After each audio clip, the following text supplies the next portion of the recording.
please, let's wait for 5 minutes. I'll ask for your patience for 5 more minutes, and then we're going to start immediately. I see some of our trainers, I see some of our participants already, and then we're good to go.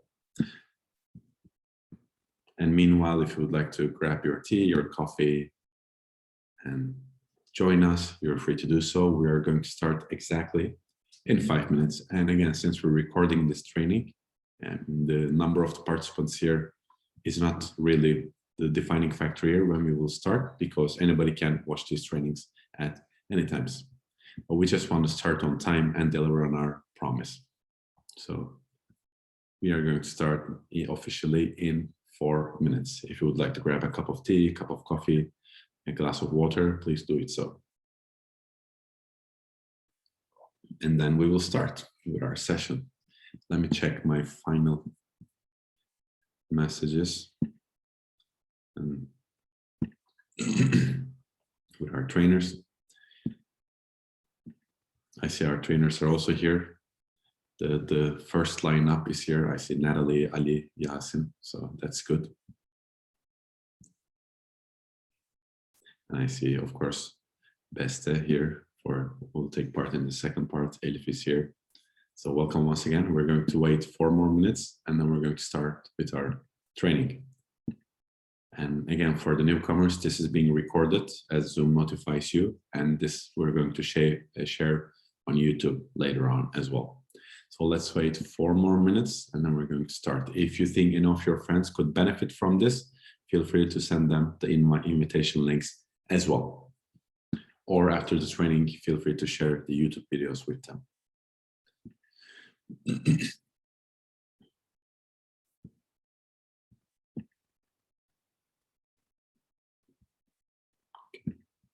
So we're going to start in 3 minutes. I'm just making sure that I also have everything ready from my side. It looks ready. I'd like to ask our trainers if they're ready. Nataly is here. Nataly, how are you? Can you hear us? Now I see the face of Beste, Yasin, Elif, and Ali. For our participants, also feel free to turn on your webcams. We're happy to see you. You don't have to, but we would be happy to see you if you would like that. And Nataly, please write to me when or if you can hear me.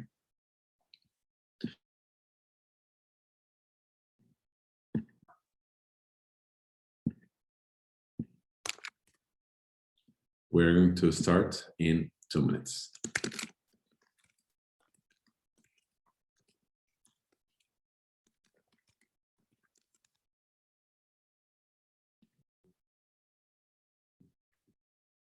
She just wrote fixing lightning. All right.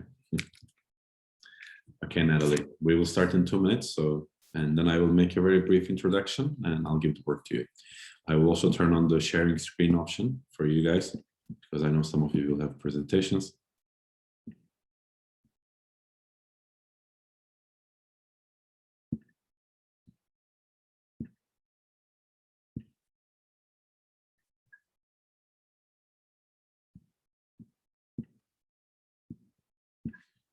Yes, we wait 2 more minutes and then we're good to go, guys.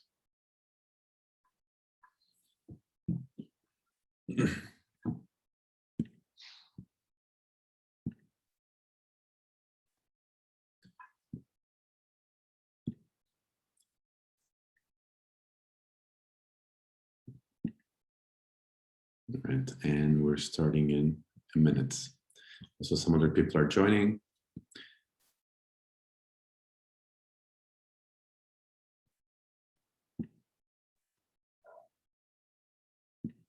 The record button is on. You can hear me, I can see you, so everything looks ready. Right, Nataly, please give us the go when you're ready, because then I'll start the introduction, and then I'm going to give the word to you in a few minutes. So, are you ready? I see you right now. All right, okay, fantastic. All right, guys, so welcome to the Bosphorus Story House's first open training day. First ever. This was an idea initiated by us a couple of weeks ago, and we said, okay, let's do a day where our trainers or our trainer candidates talk about topics that they can actually talk about, that they would like to talk about, they know or they're learning about. And there are a lot of different reasons to why we're doing this. Is first, obviously, to raise awareness of what we're doing when it comes to trainings and our goals and our aims, which I'm going to speak in 1 minute. And secondly, also most of our trainers are on the way of being a trainer, of being a professional trainer, actually. We have a lot of experienced trainers as well. We have a lot of trainers that are just in the beginning of the road, but with a lot of potential. So we also thought that this would be a good idea to get them started and to get them evaluate themselves, how to prepare, how to deliver training, follow up, and all that. And it's always good to gain some kilometers during the way. So we also thought that it would be a good way. And obviously this would be a good reference for us as well. And we plan to do this once a month or once every 2 months. So we want to keep on doing it and try to put on it, like how we can work on it or how we can improve ourselves when it comes to marketing the training or sharing the trainings or delivering the trainings or the quality of the trainings. But I have no doubt that everybody's prepared, that everybody's going to do an amazing job. And you better, because it will be here forever on YouTube. So 5 years later, 10 years later, 20 years later, when you guys become a famous trainer, these videos can haunt you. But I'm sure that you're going to look back at these videos and be proud. Joke aside, I don't want to stress you. So what we're doing in Bosphorus Story House is that we are a training company where we're delivering international trainings. And our plan is to have international trainers all around the world delivering international trainings, generally in soft skills topics ranging from public speaking to time management, from project management to human resources, and many other. For more information, you can also check our website, bosphorusstoryhouse.net. So I'm going to share it here. And you will also see some of the photos of some of our trainers here. We also have trainers that we have been working for a while, but the trainers you will see here are trainers that have recently joined us, most of them. Some of them are with us since a couple of years as well. And I'm quickly going to share my screen with you guys, just to remind you of the program and of what we're going to do today. And then we are good to go. So again, as you might remember, this was our logo from our Instagram post. And today we have a lot of trainers that will be with us, from Parviz to Yasin, who you can see right now as well, from Nataly, who is going to do the first session, to Gamel. And as you can see, our team is very international, and I take great pride in that. We have team members from El Salvador, from Ghana, from Turkey, from Germany, from Romania. We have a wide variety, from Uzbekistan. We have Beste, who is also here, as you can see, this time in black. Aziz from Uzbekistan. Ali, you can also see him here. Same hairstyle, never changes. And Elif looks better on the video than she looks in the photos, as she also accepted. Maybe you can get a training on that, Elif, how to take photos. And shortly, I'll also go through the program with you. We are going to start at 6:30 Turkey time. Now, well, we just started 5 minutes later, just to make sure that everyone is ready who wants to join, joins. But we're going to be together for around 2 hours with 1 break. But we are going to keep this as interactive as possible. And we are going to, every trainer will have 10 minutes to present their topics. So it is not going to be long trainings that will be dragged out, but rather we want to give a taste to you on what we do. And if you would like more, obviously we are happy to work with you further on that as well. So without further ado, I would like to invite our first trainer to give the word to Nataly Garcia from El Salvador. I know her from Toastmasters since 2 years, and I've been working with her since the last month. And I have taken great pride in her, especially when it comes to discipline and professionalism and productivity. And also that it's good to have someone that represents us in the Latin American continent. And Nataly Garcia is today going to speak to us about the top 5 networking strategies for business success. And before and after every trainer, I will take the word. I'm going to moderate the sessions, but I'm going to speak very shortly, just introduce our trainers and give the word back to you. So Nataly, good luck, and you have the floor. Good evening. I'm going to talk about top 5 easy networking strategies for business success. Did you know that 85% of all jobs are filled through networking? During this unusual time that we're expecting in the world, we don't need to go out to network. We can also do it in the digital world. Networking is also going to an event or place to try to make connections, but it's an organic process of meeting new people that you actually like. So the first strategy is think about your networking goal. What it is you want to get out of it. To get a job, to get advice, to be social, to build your network, or to meet new people and expand your knowledge. Number 2, focus on giving instead of getting. It will make you look more authentic. For example, you can start with warm calls with your already network. You already have a network of people you have worked with, you have gone to school with, your neighbors with. Take advantage of them. Think about people you know and that you want to reach out to, that you would like to take advice from. Or also think about people that is doing great in their professional career and that you will need some advice. I invite you to reach to 3 to 5 people to share your goal and ask for help. Number 4, you can introduce your network. Connect the people you already know and make an authentic bond.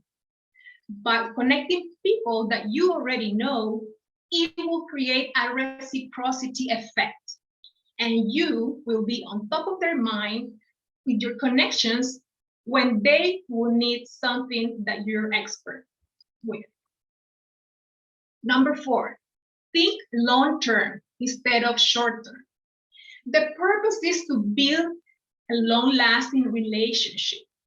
Bridge the gap. Move the communication with the person you want to get closer to one level up. For example, if you have connections through your Facebook, Instagram, LinkedIn, or through email, level it up. How? Well, then schedule an informational phone call. If you already have talked to that person on the phone, well, you can schedule a video call to catch up on how their project is doing. Level it up. And finally, the 5th strategy is join a high-stake activity that you like. I would recommend that you go to events that excites you. Is there something that you can do with a potential client or with your work colleagues? The purpose is to create a bond. When you do high-stakes activities, for example, if you like to play golf, you take a client to start initiating a potential negotiation for a contract.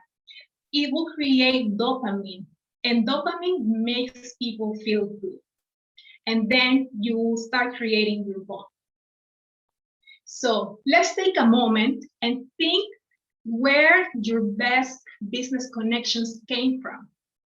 Was it through a traditional networking event or some other route? Research shows that we have only 7 seconds to make a first impression and to get people to like us, to trust us, to work with us. So make it work for you. Thank you. Thank you very much, Nataly. Networking has always been a topic that I try to improve myself on with. For me, the main idea of networking is not meeting as many people as possible, but making it in a more quality and profound manner. And I'm glad that an expert like you agrees on that as well. So thank you very much, and I really appreciate it. And for our participants who have just arrived, because some people have joined right now to the meeting, again, we have started our open training day with our first trainer presenting her topic on networking. And we have about 10 trainers that will present their topics, but each trainer is going to take maximum 10 minutes. So it's like a short taste for you where they share their experiences and insights about these topics. So I'm going to share my screen again to present our next speaker before we start. But I see that he's already here, and he's also a young, but with a lot of potential trainer that I'm sure that's going to do a lot of good things in his career in the future. And I also find ourselves quite similar in a lot of aspects with him, because we also have the same background, which was youth work background, which is Ali Tazegül. Ali today, as a youth worker, as a very active youth worker and a multidisciplinary young man, he's going to speak about non-formal education and youth work. And without further ado, I would like to give the word to Ali Tazegül. Ali, you have the floor. Thank you so much, Perçin, for your introduction. So I guess I can share my screen, and let me share my screen and my presentation. Here we go. Okay. Hello, everyone. Welcome to our training. I hope you'll have a great day with us together. So today I'll talk about non-formal education and youth work. And before starting, I would like to introduce myself briefly. Who am I? I'm Ali Tazegül. I'm a 22-year-old volunteer, traveler, English tutor, and a lifelong student. I have worked so many NGOs as a volunteer. That's why I have my own soft skills in youth work, global citizenship, being a world citizen, and team management. And my life motto is love yourself, travel the world, and live free. And I believe that everything starts within you, and you should break the chains in your mind. Because you should break the chains in your mind, and it's like a mountain road with a new adventure around every corner. So before talking about non-formal education and youth work, I would like to make this training a little bit more interactive. So I have one question for you. Could you please click on this link? Let me share on the chat box, and then you guys can respond it. Let me share. Yep. So quickly. Okay. Can you access? Yes, so it's on the chat box, guys. You can click on the link on the chat box. Just 30 seconds is enough, I guess, to respond this question, and then we'll see on the whiteboard about all of our response. Just you can write maybe just one word, or I don't know, like one sentence. What comes in your mind when you hear youth work or non-formal education?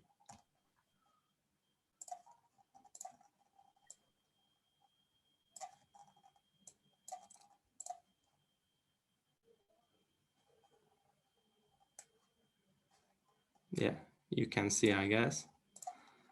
Volunteer, inspiration, communicate with young people, upskill young people, service and happiness, creative thinking, Isaac. There's one person from Isaac, I guess, here. Let me see who's from Isaac. I haven't seen, I guess, anyway. Okay, I guess that's all from your response. So I can move on. Thank you for your contribution to that presentation. So let me move on. Let me talk about what does non-formal education mean actually. So actually there are three major kinds of education. These are formal, informal, and non-formal education. Let's start with formal one. Formal education actually refers to learning through a program of instruction in an educational institution. It might be also adult training center or the workplace. It's like in some countries, it starts from kindergarten, or in general, it starts from primary school to university, like we all have had. And the informal education refers to a lifelong learning process. In here, we are like a lifelong student, and we learn from our daily experiences, from our environment, and we acquire new attitudes and new skills. And non-formal education refers to planned, structured programs and process of personal social education for young people designed to improve a range of skills and competences outside the formal educational curriculum. So time to talk about how non-formal education should be. It should be, first of all, voluntary, and it should be also accessible for everyone, ideally. And it should be an organized process with educational objectives. It should be a participatory, and it should be a learning center.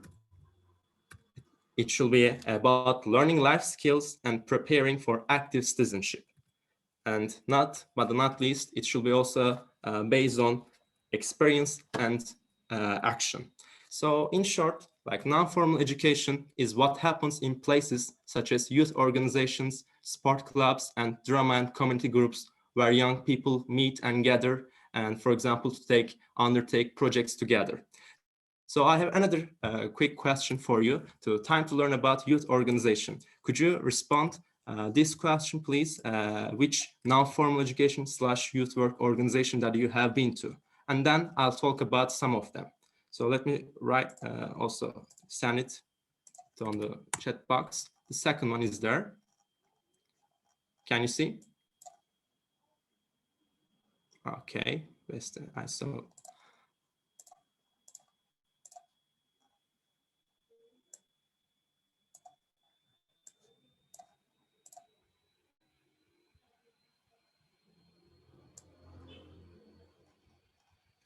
AJ, I guess it's Perçin most probably. Bosphorus Academy, obviously.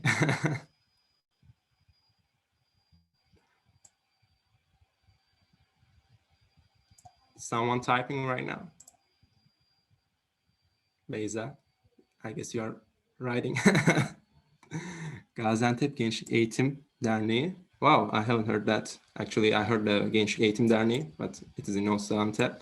So I've been there, and it is a really beautiful place, and the cuisine is amazing. Antep is an amazing place. So I guess that's all. Didn't work, but I know Isaac. Okay, thank you. So we have just limited time, so I'm gonna move on with my presentation. Time to learn about youth organization.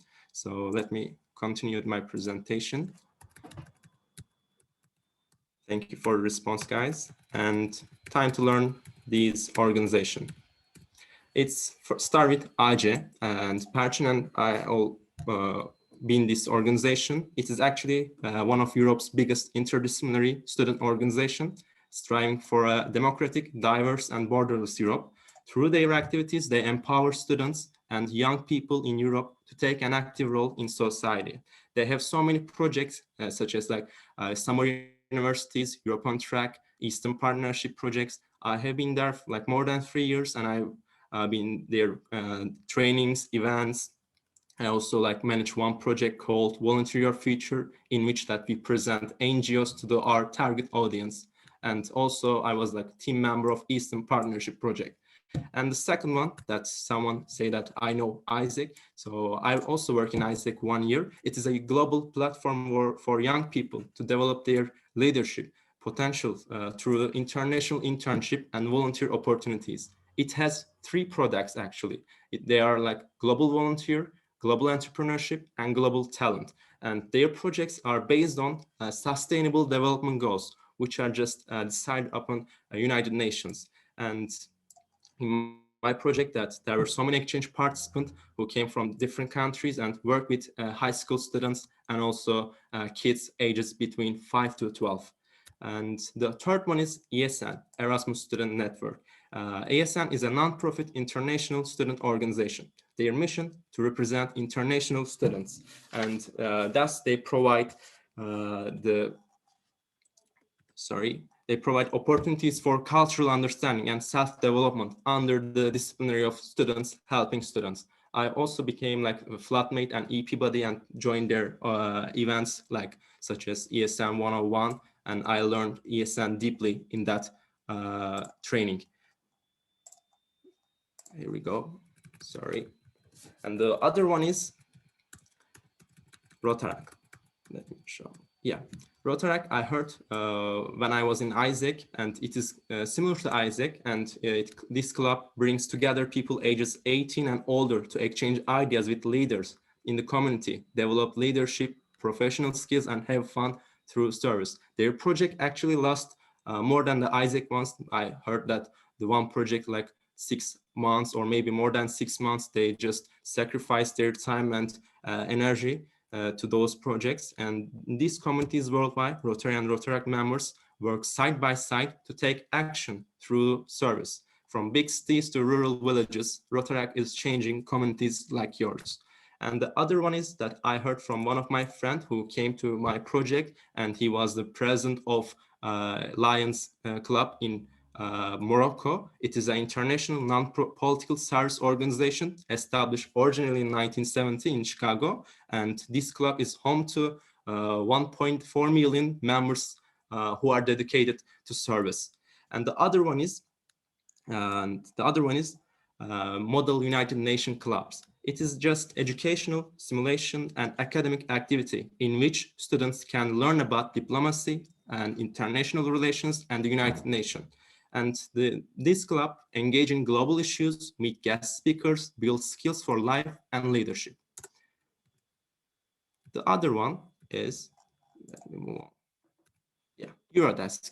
Eurodesk actually is an international non-profit association created in 1990, and it offers youth information and international learning opportunities connected with Erasmus Plus program. Connected with Eurodesk, there's another program, is European Solidarity Corps, which is known until 2016 as a EVS, European Voluntary Service. It's an international volunteering program by the European Commission for young people to go individually or in teams to another country, usually from one European country to another, to work for one profit cause. And there are many, many more, these kind of youth organization. And the important thing here, that which skills that you gain from them. I gained, for example, how to empower others, how to become solution-oriented, and I became like self-aware of myself, and I became more world citizen because I started to communicate effectively. I started to achieve my bigger goal, and there were so many challenges, problems that in my project that I have to deal with. So I became like more solution-oriented, and I took risk when it needed. And I understand my passions. I understand also my strengths, and also I became more interested in world issues. So I believe that we can all do great things if we first begin with believing in ourselves, and we have the ability to change the world. And this potential can be activated if we all start realizing the power we all hold within ourselves. So my presentation actually is done, and there's one video that I would like to watch with you together, and after that my presentation will be over. So let's watch this video together, and then my presentation will be done. The world is coming to an end. The air is polluted, the ocean's contaminated. The animals are going extinct, the economy's collapsed. Education is shot, police are corrupt. What's popular is more important than what's right. So what can we do in the face of all this madness and chaos? What is the solution? We can love. Not the love you hear in your favorite song on the radio. I mean real love, true love, boundless love. You can love each other from the moment we wake up to the moment we go to bed. Perform an act of kindness because that is contagious. We can be mindful during every interaction, planting seeds of goodness, showing a little more compassion than usual. Love is the most powerful weapon on the face of the earth, and in the total of all those acts will be written the history of a generation. So yes, the world is coming to an end. And the path towards a new beginning starts within you.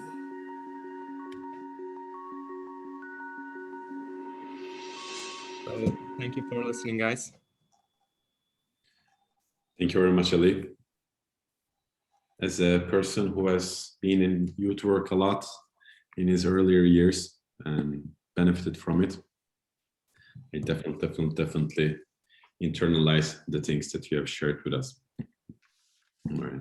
So, by the way, before we continue, let's take a group photo as a memory for us. I have taken a few photos, but people never like it when I take it without asking them. So I give you the chance to pose. And also for people who have their cameras off, if you want, you can be a part of our group photo that we will share on social media later. So you don't have to, but we would be happy to see you as well. So I'm going to take it in a few seconds. I'll just wait if anybody else wants to turn on their webcams.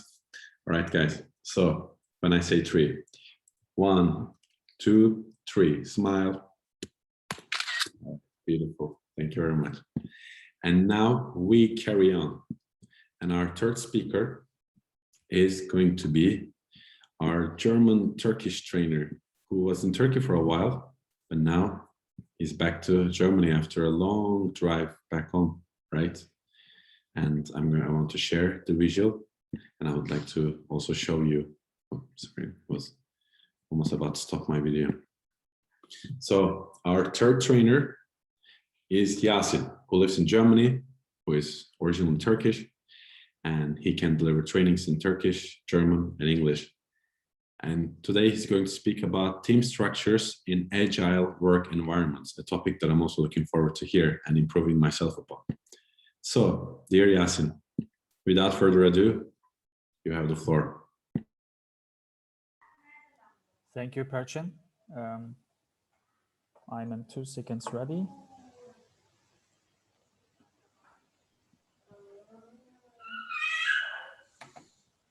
So let me share my screen.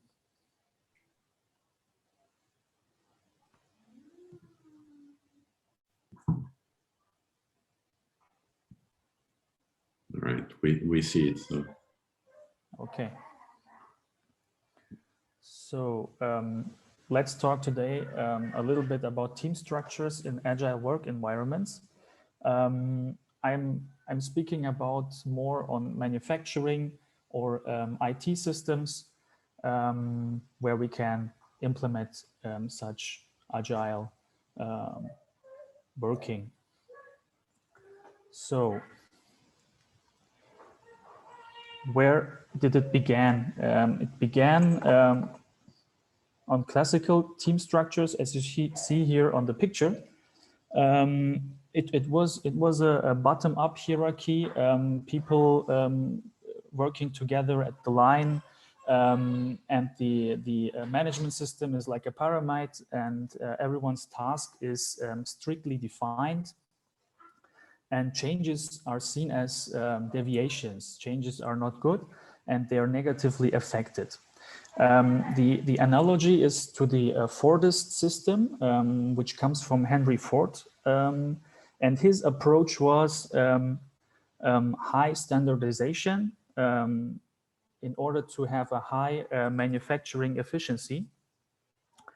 And the product is a mass product with little options. But times are changing.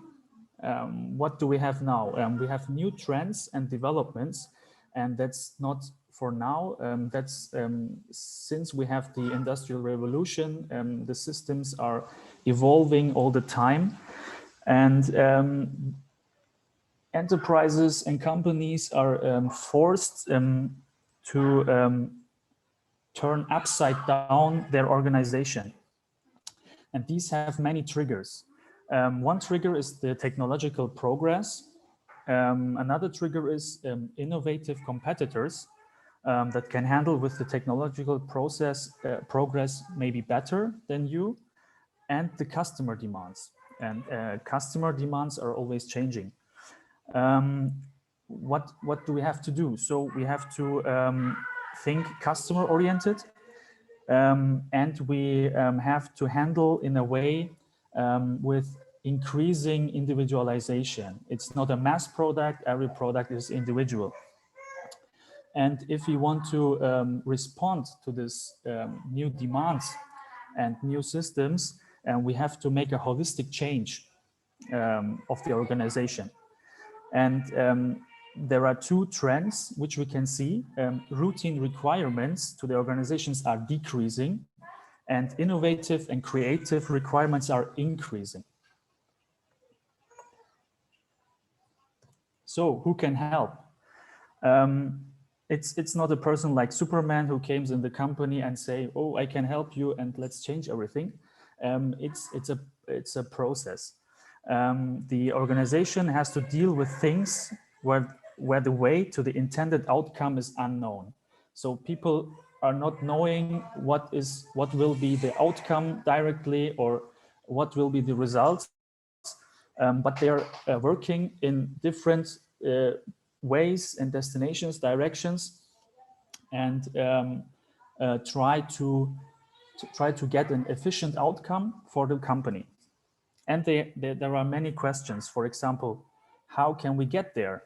We need little groups where these little groups are working all the time together. They make mistakes, failures, and they're learning from these mistakes. So we need in the groups new formations, new tasks, and documentation. So there are different approach models how we can get to business agility. But before the approach models, I want to say something about the fundamentals. In order to implement such systems, it is necessary to have the right fundamentals. And one of the fundamentals is the mindset. People with a consistently developing productive mindset are needed, and people with the ability to change their perspectives. Perspective is here one of the most important aspects. Another thing is an appropriate company culture, which can deal with agility and adaptability. And to control this company culture, we need control systems which are staying compliant to the culture to see, is the system compliant? And another point is what we can see here above is the change management. We need a strong change management that can prioritize the required capacities, and we need strong processes. In most of the companies, we see that change management is not so high prioritized. People do it by the way, where they make their own job, and then by the way, okay, a little bit change management, but that's wrong. That's not leading us to the result. So we need a strong change management with the required capacities. And one of the most important aspects is the capability of the organization to align to the new change state. I named it here self-learning organization because the team and the people have to learn all the time and be capable of these changes. So my conclusion is the corporate standardization should not be focused on how to manufacture the product or service, but on the adoption capability of how to change the organization itself. This is a break with the old classical system, because the customers don't want to have or don't want to know how is this product manufactured, tolerances, the standards. That doesn't matter. But what matters is how can the team and the structures adopt the changes and how it is organized. And every company have to find it on its own way. Sorry.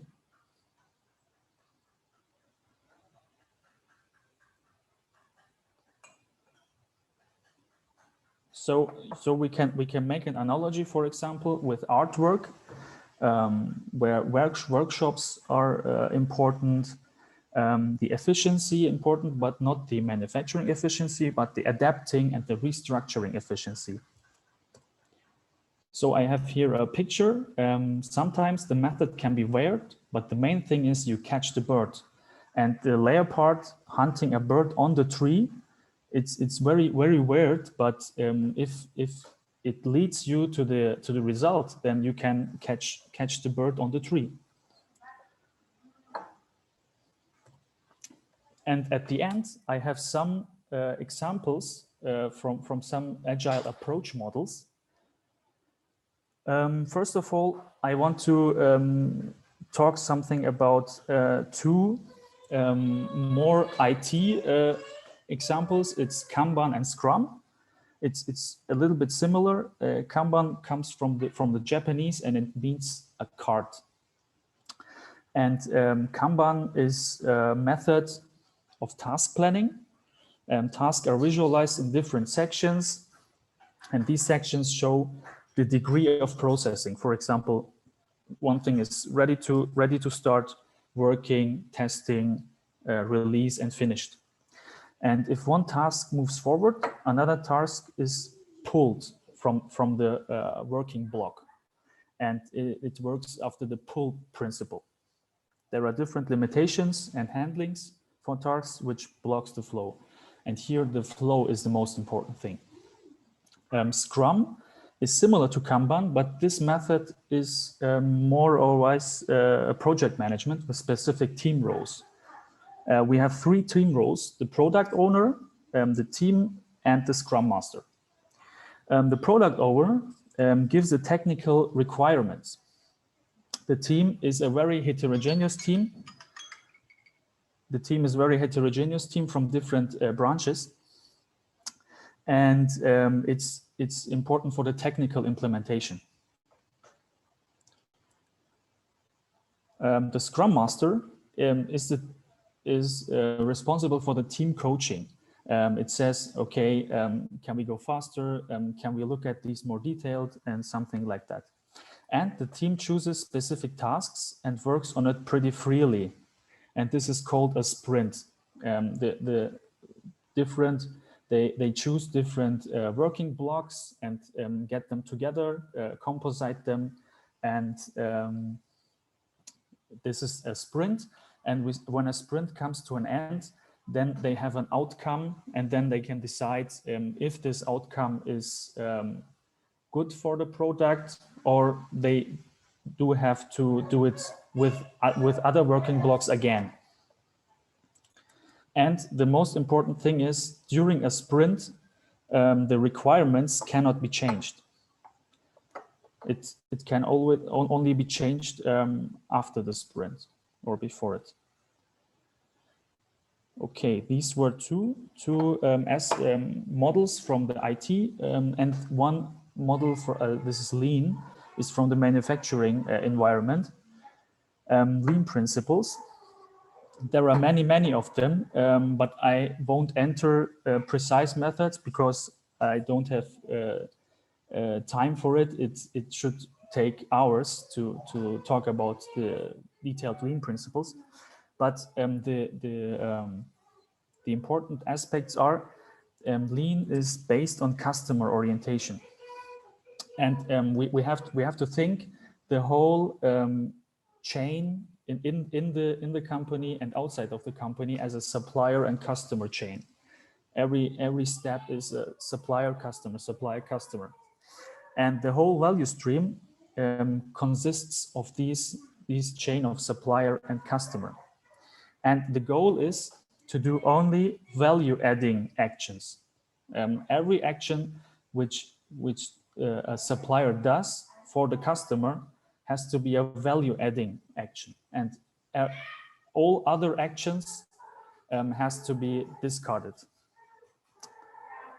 Yes, and some other three other points which are from the social environment are, for example, emotional intelligence. That's very important in agile systems to understand each other. Empathy as well, and the communication at eye level, not from up to down, but at communication at eye level is one of the most important things. Thank you for your attention. Thank you very much, Yasin. It was good to hear this from someone who truly has experience in this field. Really appreciate it. And also your international background, it puts added value on that. So thank you once again. And guys, before we go on a break, we're going to have one break. As I have already mentioned, we had 3 speakers so far, if I'm not mistaken, and we have one more speaker. And I'm going to share my screen again to show his visual before we start. And our next speaker is from Ghana, whom I met through LinkedIn last year, but we have been in touch since then. And he does amazing stuff. And also the way he uses Instagram is Very, very impressive. I learned a lot from him. And today, Gamel Issaku, who lives in Turkey normally, but right now is in Ghana. I'm from Ghana. Is going to speak about how to develop a business plan. And after Gamel, we're going to give a short break, guys. So, Gamel, you have the floor. Yes. All right. Thank you so much, Perçin. I hope everyone is doing fine. Today, I'm going to talk about developing a business plan. So first of all, before we can even talk about developing a plan, it means that we are thinking of a business. And many people, when we talk about business, I think we have different perspectives about business, but we are all in the business world. And I think, or in my opinion, business is all about solving problems. Like, how many of us agree with it's about solving problems? Okay, so I would like you to do something for me. Maybe someone might be lucky. I can help you. We can go about developing a business plan together. So what problem do you see that you want to solve in society, in your school? So you can write it in the chat box. What is the problem that you see and you feel like, wow, I wish I can solve this problem? Is there any particular problem you feel like you want to solve? Can you write in the chat box? I want to check it.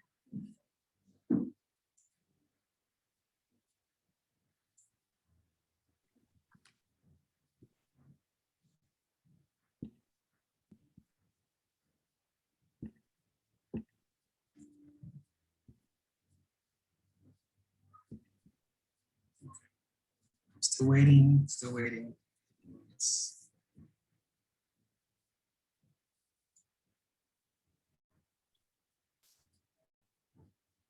Okay.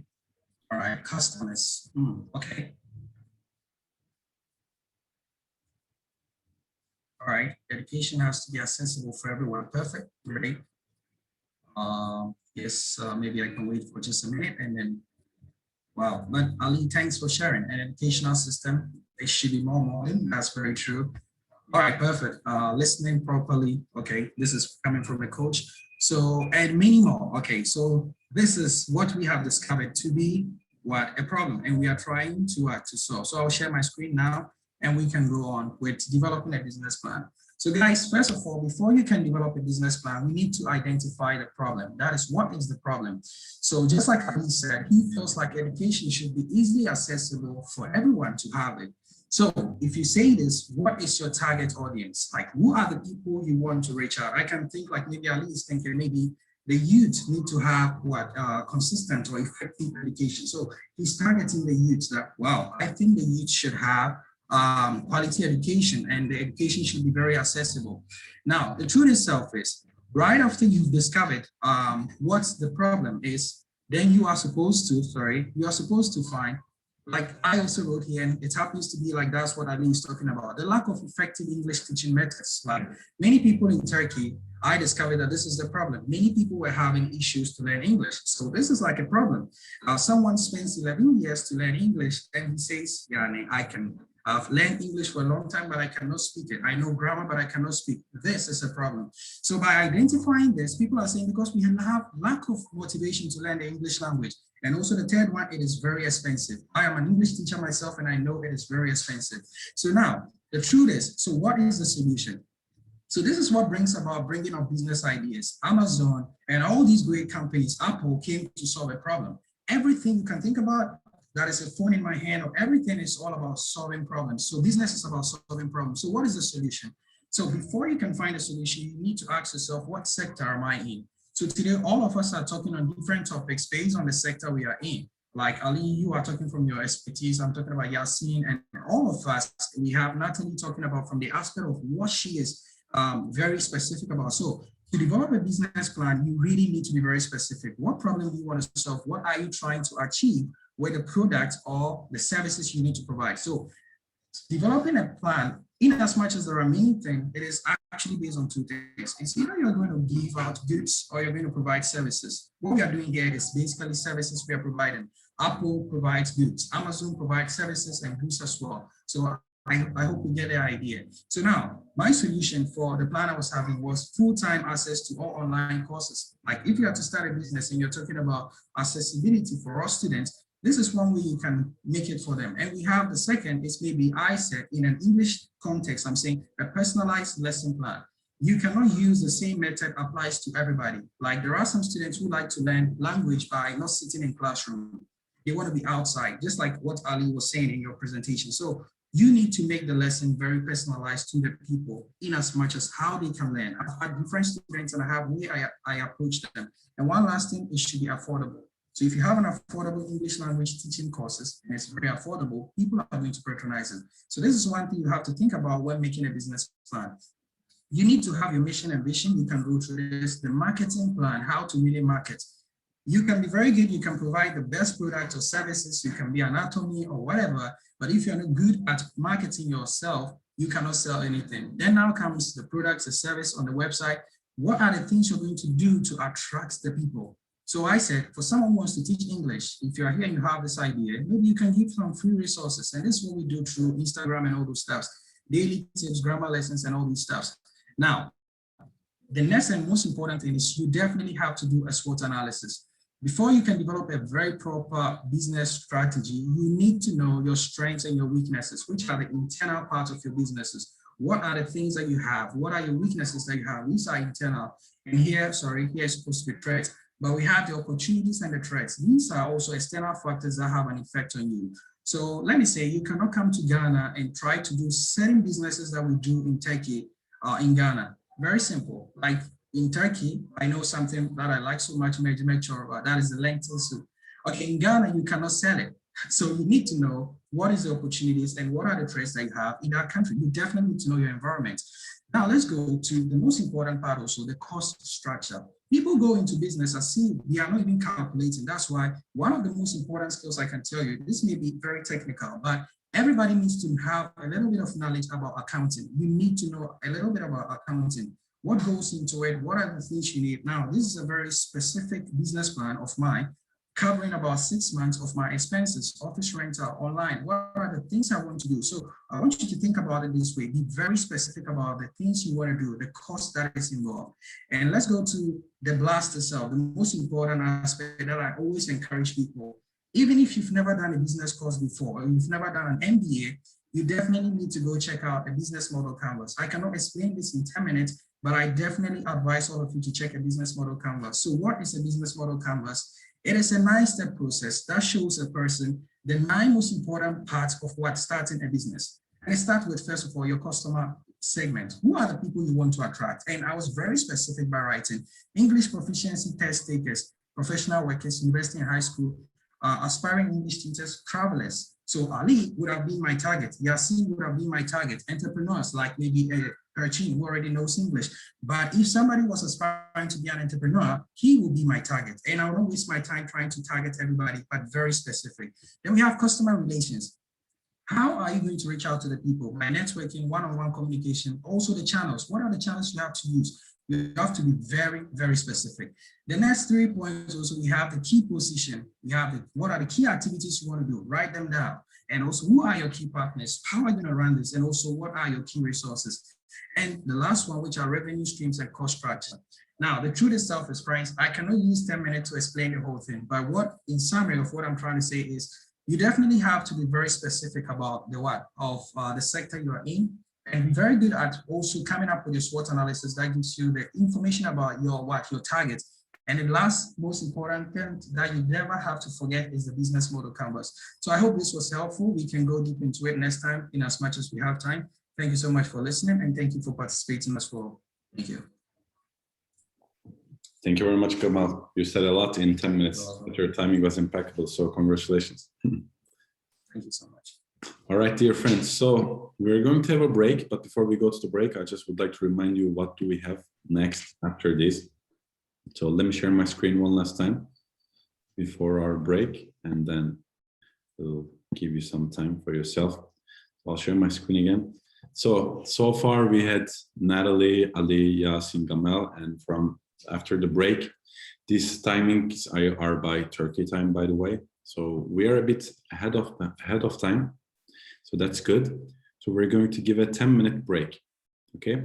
And after the break, we're going to invite Elif Beyza Pandır, who will speak about ethical leadership, and then Aziz, who's going to speak about language learning, and then Beste, who's already here, who's going to speak about communication, and then Parviz, who's going to speak about project management, and then I'm going to wrap up slowly with speaking about productivity.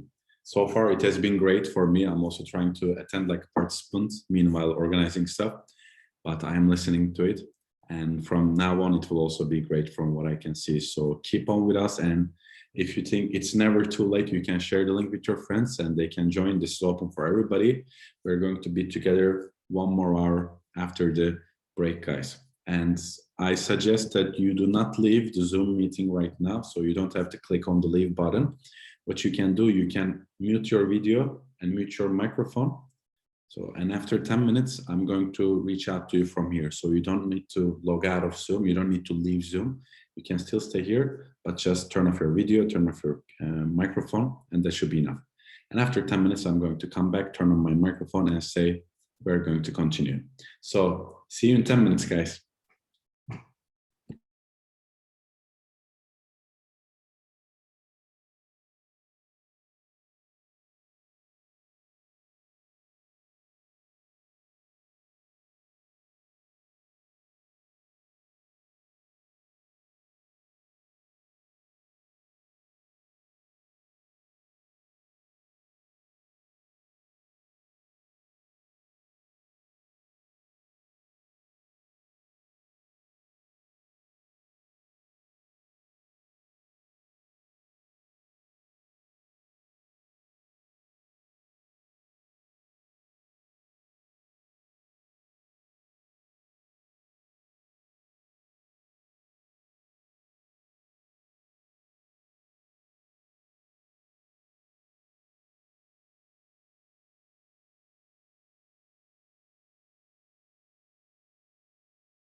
We are going to start in 3 minutes, dear friends. So please start wrapping up, and then we're going to start our second part.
We are going to start in 1 minute, guys. So slowly you can come back to your computer seats, get ready, especially our first trainer, who is Elif, Beyza, Pandır. So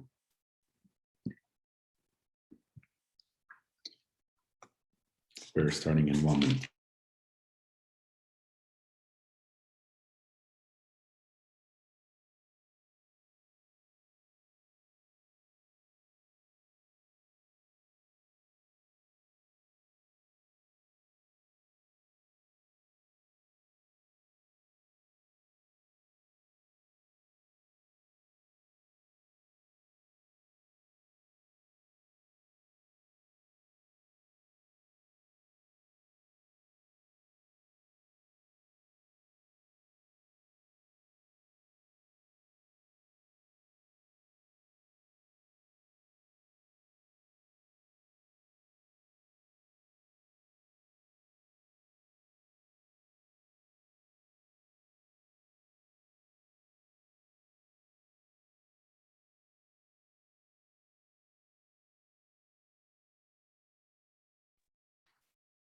All right, let's continue.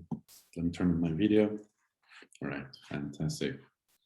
So we have already finished our first part, dear participants. And let me stop the recording here and redo it again.